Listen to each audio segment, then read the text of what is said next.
Dozens of police officers are being deployed immediately to patrol the city's transit system following the recent surge in violence.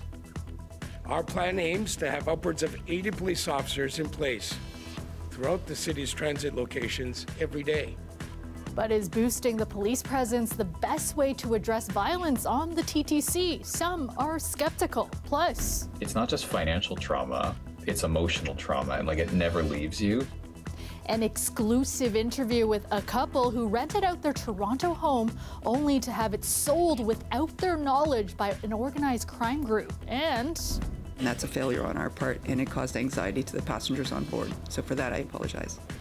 Via Rail executives grilled today on their handling of travel disruptions during the holidays that left hundreds of passengers stranded, some for more than 18 hours.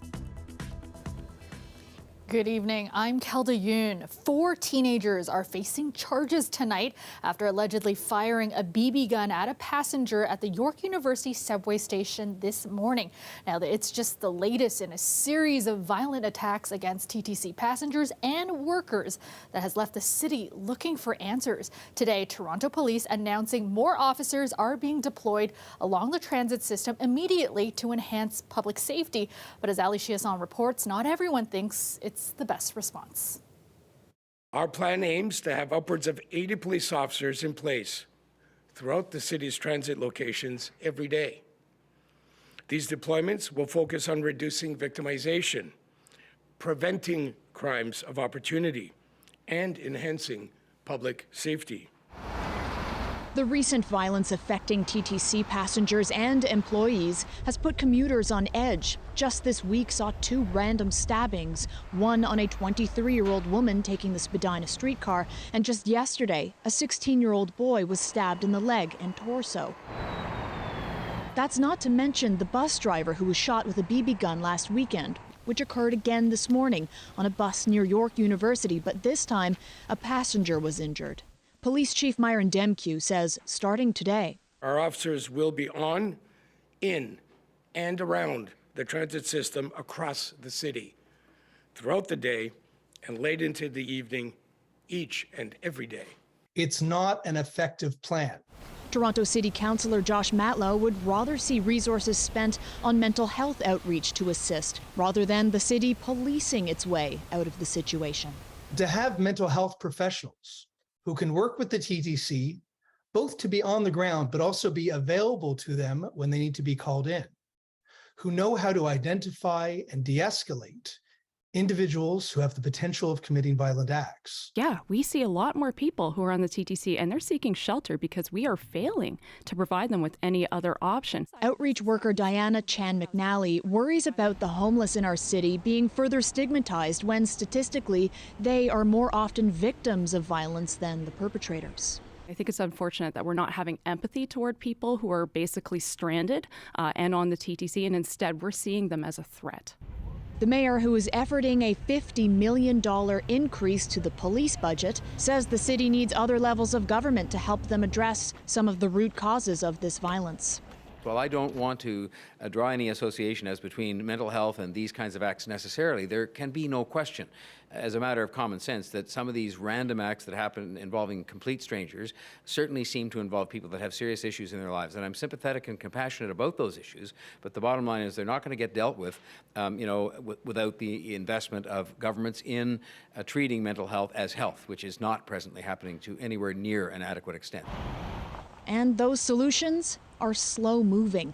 The new officers get deployed today. The Toronto police chief opened up his remarks today, assuring the public that Toronto remains a safe city to live and commute in. He also said he's prepared to scale up police operations as needed. Ali Chiasson, CBC News, Toronto. The recent spate of violence is causing heightened anxiety for some transit riders. Despite that, many say they have no choice but to take the TTC. Del Manukduk has more, including whether they feel safer now that more officers are being deployed. In 5 of the last 6 days, there has been a violent incident involving the TTC. Multiple stabbings, multiple BB guns fired, a swarming assault. Even my friend today was texting me saying that they feel so unsafe, and like I was telling them, oh, I could ride with them. Although some may be feeling more unsafe on the TTC these days, they're still hopping on streetcars and subways. I am still riding the same amount. It hasn't changed things for me. I mean, it's either that or you pay a $35 Uber or surge charges, thinking of yesterday. You have to pay, $60 to $90 to go 20 minutes. I'm young and living in Midtown, so I can't really afford to have my own car to take Ubers all the time. It's unclear if the string of violence has increased the use of other modes of transportation, though Beck Taxi says it's in the middle of an unusually busy time. I can't definitively attribute this one way or the other to any one thing in particular. I don't see this as a good thing, and it's unreachable for a lot of people. A lot of people can't afford to take taxis, certainly can't afford to take them every day. And if they've started to do that, it's just not sustainable. Hubbard says taxis are an important option, but a safe and reliable transit system is critical to the city.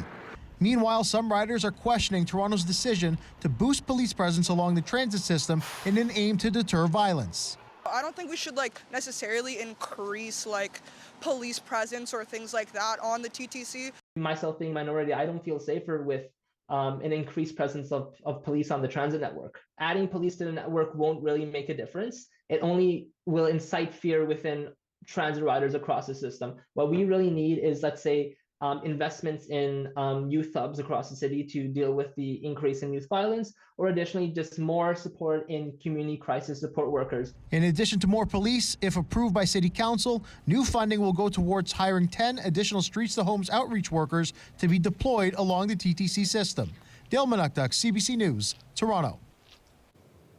A CBC Toronto investigation has been uncovering new details about organized crime groups targeting dozens of GTA homeowners. Tonight, we bring you an exclusive interview with one couple whose Toronto home was sold out from under them. They're calling for big changes to how real estate transactions are handled and questioning why government officials haven't cracked down on methods that make these alleged frauds possible. Vara Morali has the details.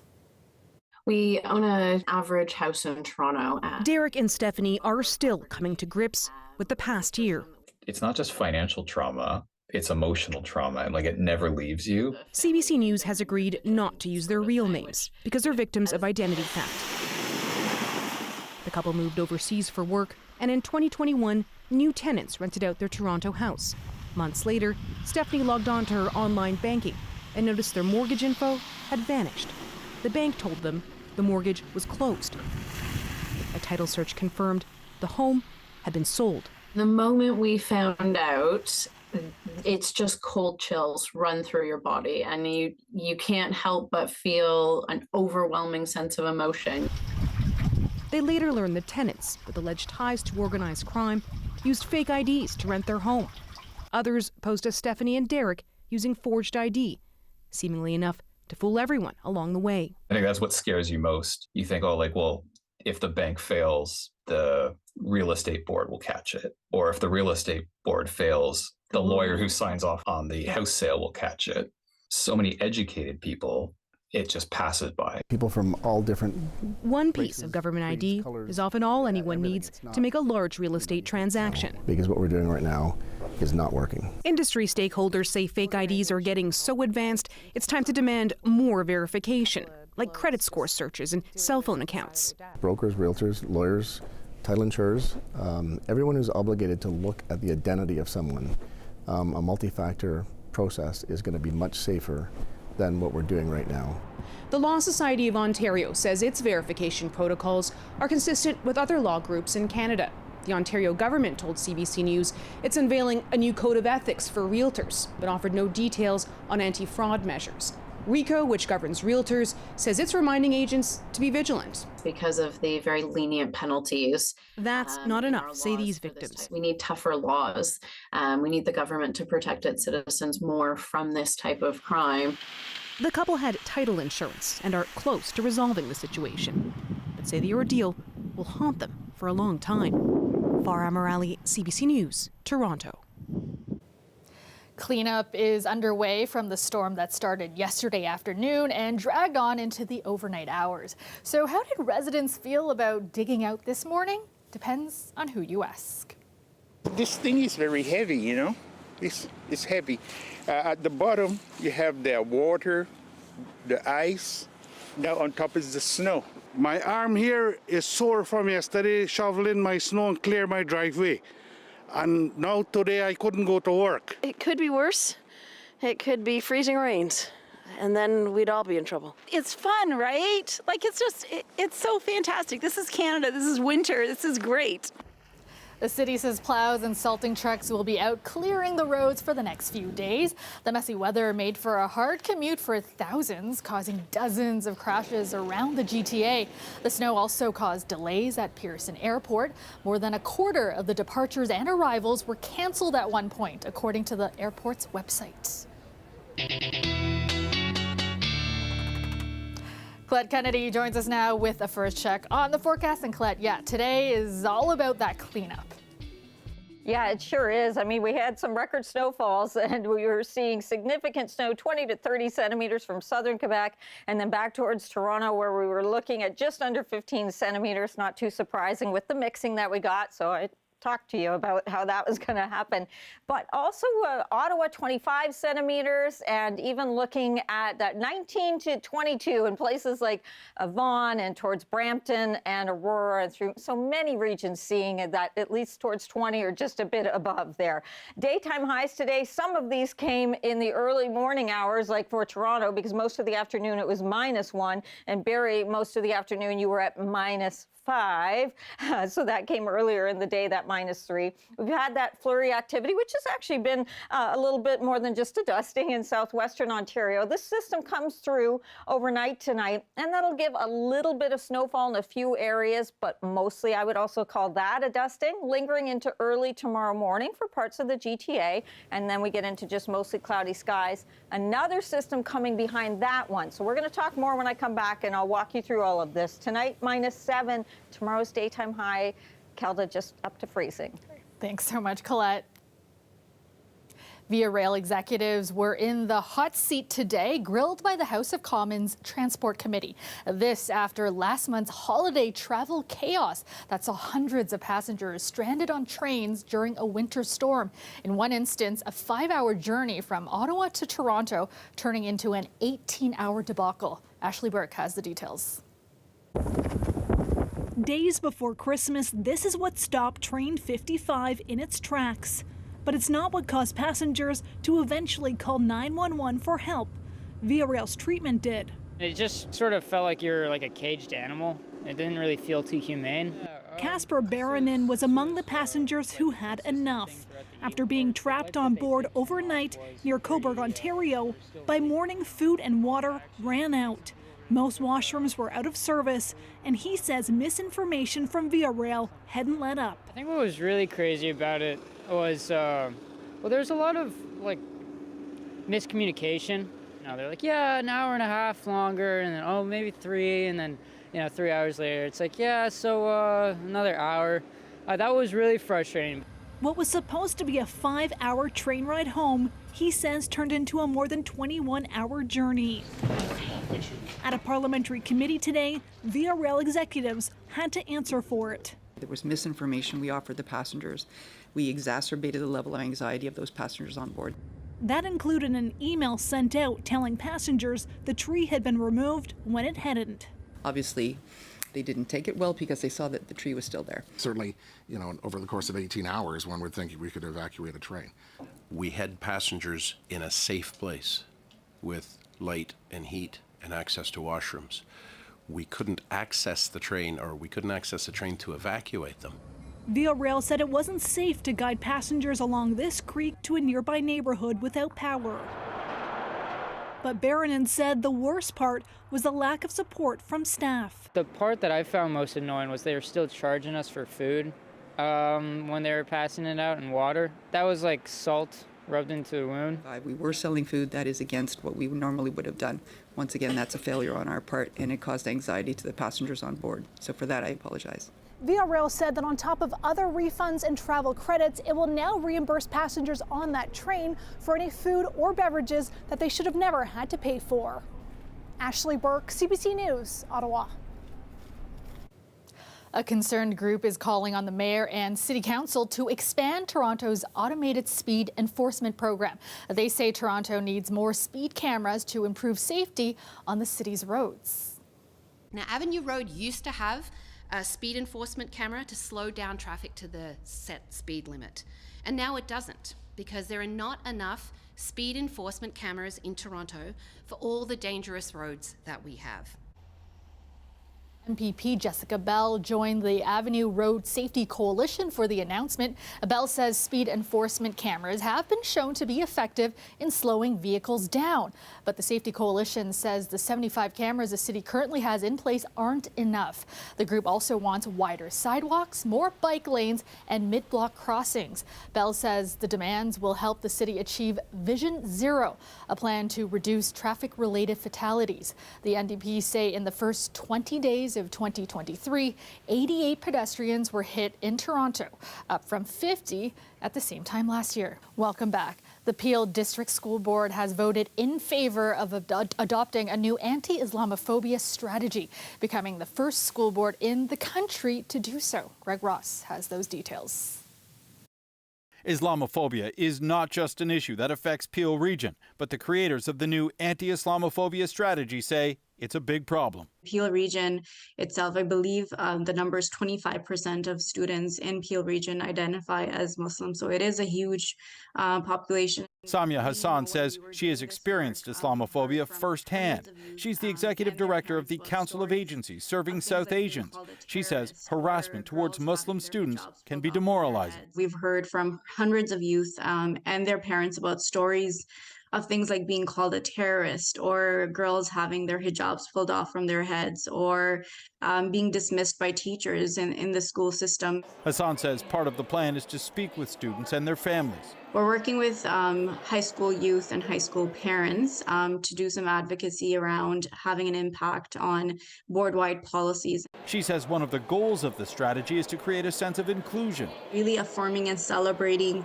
those Muslim identities by having Muslim histories incorporated in curriculum, by celebrating excellence and celebrating role models in the Muslim communities. Omar Zia is the principal at the Woodland School. He also helped write the strategy. He says they'll begin to implement parts of the plan before the end of this school year. We want to ensure that our students have a safe space to come to, where they feel happy and safe to be who they are, to have their identities represented in their curriculum, to feel safe in ways to express their identities. The plan includes providing training for students, educators, and staff. The goal is for the strategy to see meaningful change across the system within the next 2 to 5 years. We're hopeful that this spring we'll start those first few steps, and throughout the summer and into the fall, start to implement pieces of the strategy as we go forward. Greg Ross, CBC News, Toronto. And you are looking at a live shot of the Toronto skyline, mainly cloudy tonight with a few flurries as temperatures dip. Currently it is -2 in the city.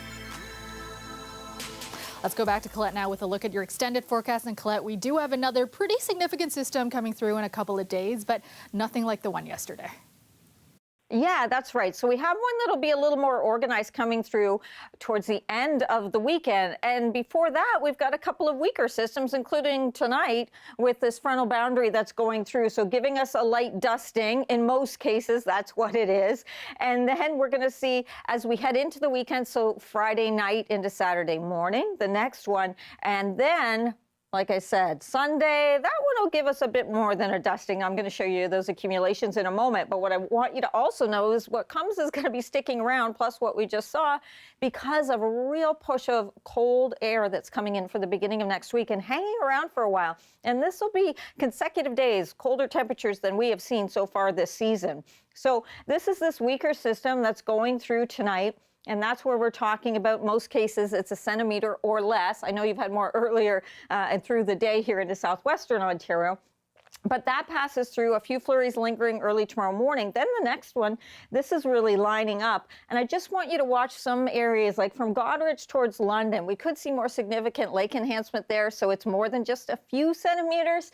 And this is Friday night. Okay, so having an impact on the weekend into Saturday morning. That moves through. Then yes, we may get some sunny breaks coming in. We might have a few tomorrow, but a better chance of seeing that into Saturday before that next system lines up coming in Saturday evening for southwestern Ontario, overnight and into early Sunday for much of the central and portions of the Golden Horseshoe and on towards eastern Ontario. So this is just taking you through what's going through tonight. So see what I mean by nothing, like a trace to a couple of centimeters in most cases. And then I'm going to roll it forward so we can add the next one in. Not the one coming for the end of the weekend, just this next one. And this is what I was talking about, kind of Goderich through London area. You might see a little bit more when you add that on top. That's the two weaker ones put together, not the weaker thens, weaker ones. And here we go, just having a look at your temperatures. A cold morning tomorrow morning to start things off, then up to 0.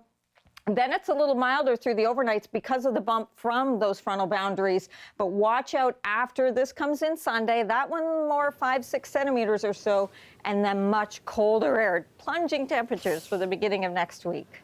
All right, thanks so much, Colette. It was a close encounter of a different kind tonight after an asteroid came very close to Earth. The size of a delivery truck, it passed 3,600 kilometers above the southern tip of South America. That's closer to our planet than some satellites, potentially one of the closest flybys ever. But don't worry, NASA insists the asteroid never had a chance of hitting us. And finally tonight, a Saskatchewan park has floated into the world record books. Lac Peltier Regional Park, about 240 kilometers southwest of Regina, now holds the Guinness record for the longest line of water inflatables. Park officials were only told recently they broke the record at the event, which took place last July. Officials say it took a lot of planning. Preparations for the event began back in September 2021. The line was 358.7 meters long. Now that's 143 meters longer than the previous one set at a pool in Milan, Italy. And that is our show for you tonight. Thank you so much for watching. Remember, you can get caught up anytime on our website. Just head to cbc.ca/Toronto. And I will have your late local newscast tomorrow at 11. See you back here tomorrow. Good night.